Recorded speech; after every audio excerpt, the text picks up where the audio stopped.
비추세장에선 관점의 싸움으로 돈을 버냐 못 버냐가 갈린다면 추세장에서는 비중 조절의 싸움으로 돈을 버냐 못 버냐가 갈려요. 일정 구간이 되면 이건 가는구나 쯤은 뭐 다 압니다. 드디어 차트의 비밀을 풀었습니다.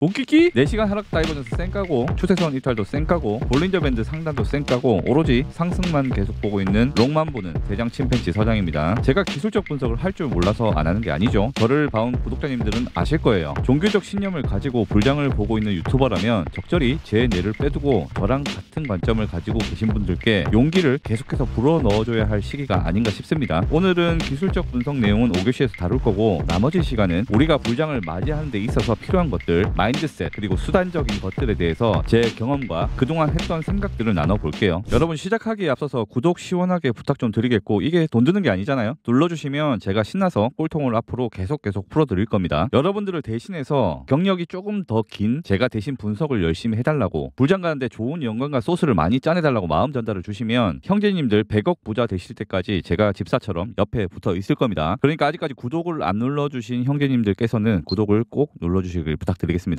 2024년 10월 20일 촬영 시간은 오후 4시 정도고요. 업로드 시간은 저녁 7시에서 8시 사이 예상을 합니다. 차트 시차 맞춰가지고 보시기를 부탁드릴게요. 1교시입니다. 반졸업. 제가 불장이 올 거라는 관점을 외치는 입장인 건 다들 인지하셨을 거고 그럼 여러분들이 저를 바라봤을 때 제가 이번 불장을 통해서 졸업을 하는 걸 목표로 하고 있다고 생각을 하시나요? 근데 그렇지 않습니다. 이번 사이클에서 제 목표는 반졸업 정도고요. 금액은 구체적으로 말씀드리지 않겠지만 대략 1배 숏 해칭을 잡았을 때 안정적인 고정 생활비 정도가 나오는 딱 그 정도 시드에서 이번 사이클은 매우 만족스럽게 마무리될 것 같습니다. 다음 사이클이 올 때까지 겨울잠 준비는 또 해놔야 되겠죠. 그러니까 저는 이번 사이클 말고 다음 사이클까지 타야 제 목표가 실현될 거라고 미리 생각을 하고 있어요. 혹시나 저보다 시드가 더 낮거나 경험치가 더 낮은 분이라면 더더욱이 첫 사이클만에 너무 큰 성과치를 노리지 않으셨으면 해요. 코인을 하는 여러분들 주변인 안에서 한 시즌 만에 졸업을 하는 확률적 비율과 뒤늦게 타거나 욕심을 과도하게 부려서 코인을 접었다는 사람들의 확률적 비율을 비교해보시고 여러분들 스스로를 너무 올려치기 하는 인지 부조화를 행하지 말기를 권유를 드려요. 이번 불장이 종료되는 그 시점쯤에 여러분들의 목표는 일보 전진된 시드와 이렇게 불장을 겪으면서 상승장에서의 정석적 대응을 했던 온전한 사이클 경험 이 두 가지가 가장 큰 자산이 되는 걸 저는 베스트라고 봅니다. 운으로 번 돈이 아니고요. 2교시 10%의 안정성 이건 여러분들도 시간이 되실 때 과거 차트를 한번 돌려보시는 게 좋습니다. 차트로 가볼게요. 비트코인 일봉 차트입니다. 이평선이 뭉쳐졌다가 펼쳐지고 있는 와중이고 저는 불장을 간다고 가정을 하고 있습니다. 지금부터 말씀드리는 거는 숏을 본다거나 부정적인 얘기를 하는 게 아니에요. 과거의 불장을 한번 봅시다. 불과 1년 전인 2023년 10월경 차트를 볼게요. 이평선이 뭉쳐졌다가 발산을 하죠. 추세가 쭉쭉 나오는 와중에도 고점에서부터 이런 8%짜리 하락도 나오고요. 더 과거로 갔을 때 2020년 불장 이평선이 펼쳐진 이 시점부터 봤을 때 상승을 하는 와중에 이런 9%짜리 하락 그리고 더 올라가서 무려 16%짜리 하락 이런 것들이 등장을 한단 말입니다. 지금 당장은 이제 막 이평선이 뭉쳤다가 발산을 시작하는 단계이기 때문에 그렇게 불안해할 필요는 없다고 생각을 하고요. 우리가 저점을 같이 잡았던 58.9K가 대략 이쯤이라고 생각을 하고 이평선이 펼쳐지고 지금 이 정도에 있다고 가정을 했을 때 앞전 시간에 얘기했던 추상적으로 1차, 2차를 잡았었던 그 구간 제가 얘기하는 80K 구간이 이 구간이라고 보고요. 104K 언저리 구간이 이쯤이라고 생각을 해보자고요. 이런 중간중간에 상승 추세로 보이는 와중에도 중간에 포모로 탄 사람들을 괴롭히는 무빙들은 계속적으로 나올 수 있다고 생각을 해야 된다는 겁니다. 평단이 좋은 분들 같은 경우에는 그냥 홀딩을 하시면 되겠지만 평단이 안 좋은 분들 그리고 무리한 물타기를 한 분들은 이런 일봉 11선의 이격도가 멀어질 때는 부분 익절을 계속 해가야 되는 겁니다. 녹색의 11선과 노란색 21선 이 두 개의 이평선들이 간격을 맞춰가면서 같이 올라갈 때는 추세 지속이라고 보시면 되고요. 저 같은 경우는 추세 지속 안에 있더라도 11선의 캔들과의 이격도가 멀어지는 이런 시점에서는 절대 불타기를 하지 않습니다. 제가 3교시에 말할 내용인 피라미딩에 대한 것도 평단이 좋은데 물량이 아쉬운 분들을 위한 스크립트고 평단이 안 좋은데 물량까지 욕심을 낸다면 제대로 출발하기도 전에 부러져 버릴 수가 있으니까 주의를 요합니다. 자, 이쯤에서 중요한 맥락 하나 짚어드리고 가겠습니다. 비추세장에선 관점의 싸움으로 돈을 버냐 못 버냐가 갈린다면 추세장에서는 비중 조절의 싸움으로 돈을 버냐 못 버냐가 갈려요. 일정 구간이 되면 이건 가는구나 쯤은 뭐 다 압니다. 사람들이 가는 걸 아는데도 부러진다는 얘기예요. 3교시 피라미딩입니다. 피라미드의 구조는 다들 아시죠? 기초 포지션이 가장 커야 되고 추가 물량은 당연히 비중이 작아야 됩니다. 겁니다. 이거는 평단이 좋다는 전제하에서 말씀을 드리는 거고요. 앞교시에 10%의 여유를 같이 생각하시면서 들으시기 바랍니다. 자, 과거의 상승 추세 캔들로 와봤습니다. 이거는 어떤 연도에 대비해봐도 상관이 없어요. 이런 추세가 진행되는 와중에 가장 맞추기가 어려운 것이 어디까지 눌릴 거냐, 이 예상을 하기가 좀 어렵습니다. 근데 일봉으로 생각을 하면 조금 심플한 부분이 있어요. 양봉이 마감이 됐을 때는 판단하지 않는 겁니다. 일봉 기준으로요. 그러니까 일봉이 음봉으로 떴을 때 최소 이 정도 조건은 갖춰야 될 것 같아요. 추매를 한다고 하는 것이요. 내가 가까운 음봉 두 개가 떴을 때 이 일봉의 마감선인 이 라인에서 추매를 하겠다. 그 다음 아래 꼬리 정도는 감수를 해야 되겠죠. 이렇게 일봉 기준으로 소액 추매를 하는 식이 나쁘지 않다고 보고요. 하루의 캔들 진행 안에서는 매매를 하지 않습니다. 그리고 다시 말씀드리지만 사실상 11선과 21선만 관찰을 잘해도 스윙 관점 끌고 가는 것은 어렵지 않을 거예요. 일본 기준으로요. 61선이 닿아버리면 이 추세는 거의 끝나가고 있다고 생각하는 게 맞거든요. 11선은 추세선, 21선은 세력선이라고 하는데 털기가 나올 때 주로 21선을 깨는 경향이 많습니다. 공격적인 추매 라인은 11선, 보수적인 추매 라인은 21선을 뚫을 때 분할 매수. 기초 포지션은 평단이 많이 딸려오지 않도록 관리를 해줘야 되겠죠. 3교시를 마칠게요. 4교시입니다. 역발상적 사고. 방금 말씀드린 거 복습. 일본 기준으로 11선은 추세선, 21선이 따라 올라가고 여러분들은 이 두 개의 이평선을 채널의 중단이라고 생각을 하시면 됩니다. 그렇게 봤을 때 캔들은 상승을 하는 와중에 이런 윗채널을 계속 밀면서 올라간다고 추정할 수 있고 그 중간에 눌림의 최저치는 이 11선, 최대치는 이 중단을 기준으로 이 부분의 파동과 대칭 형태를 이루는 아랫단, 이런 부분을 최대치로 보시면 됩니다. 이평선을 기준으로요. 여러분들이 쉽게 생각했을 때 그러면은 이 중앙선인 이평선들의 뭉치와 이격도가 멀어졌을 때 이럴 때 부분 익절을 하고 눌렸을 때 이런 데서 다시 매수를 하면 좋지 않느냐라고 생각을 하실 겁니다. 이거 미리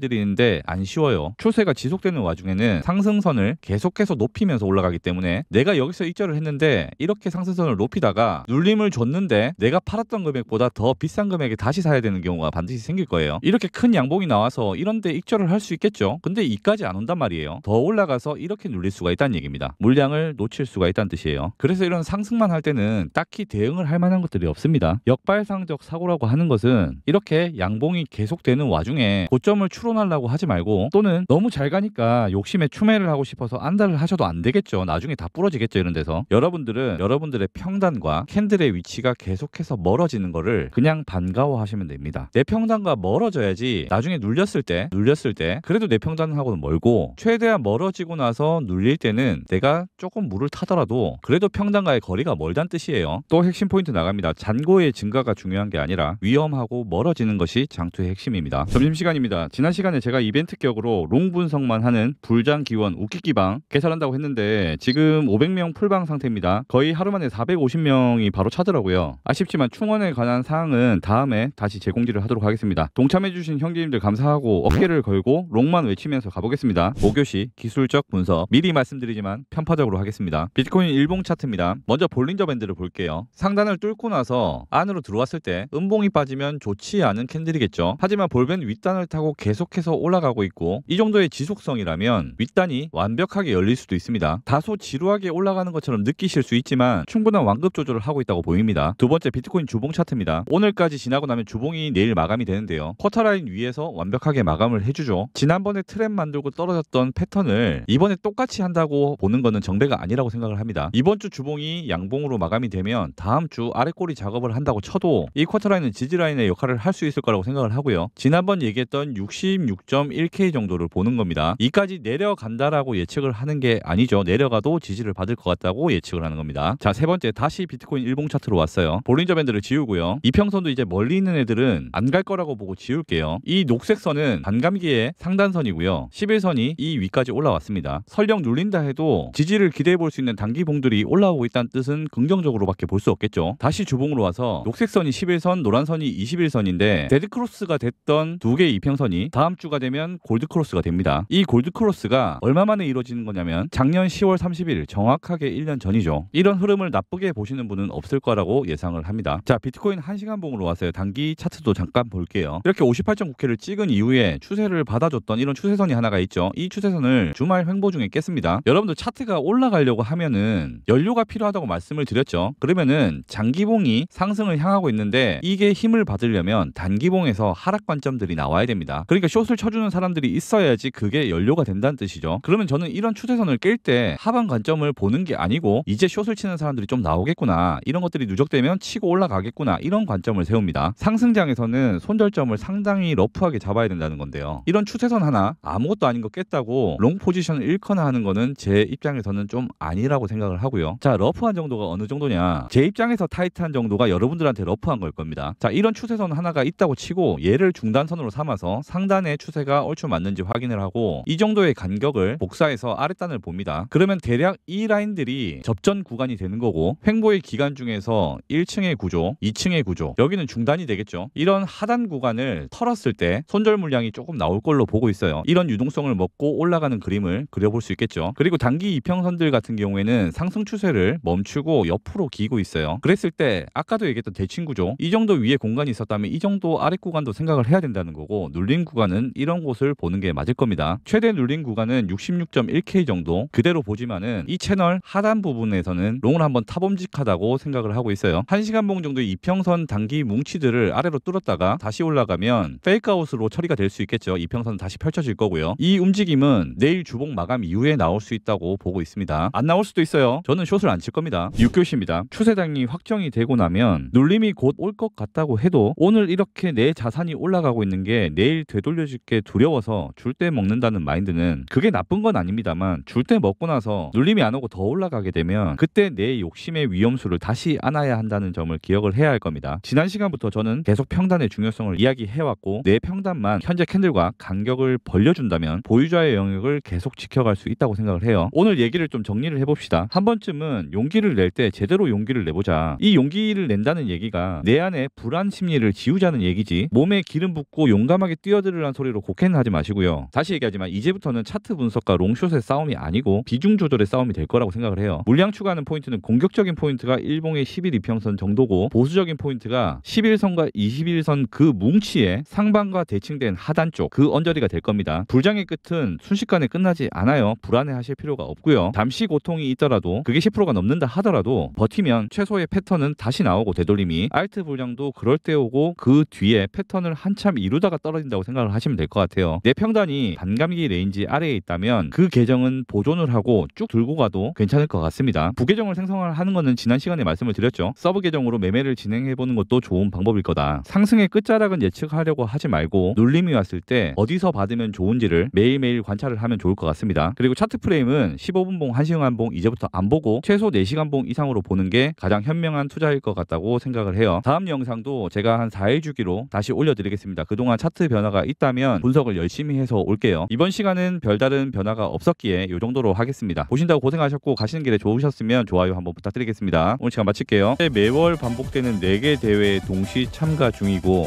구독자분들과 함께 매매를 진행하면서 관점, 타점 공유와 함께 한 달 기간의 누적 수익률 페이스를 맞춰가는 운영을 같이 하고 있습니다. 보기 쉽게 빨주, 노초 계정으로 구분지어서 컨셉을 다르게 스윙, 단타, 해칭, 알트 모든 방식을 다 쓰고 있어요. 팔로우해주신 구독자분들 또한 운영을 하는 훈련을 거쳐서 다음 달부터 다 랭킹창에 도배를 시킬 겁니다.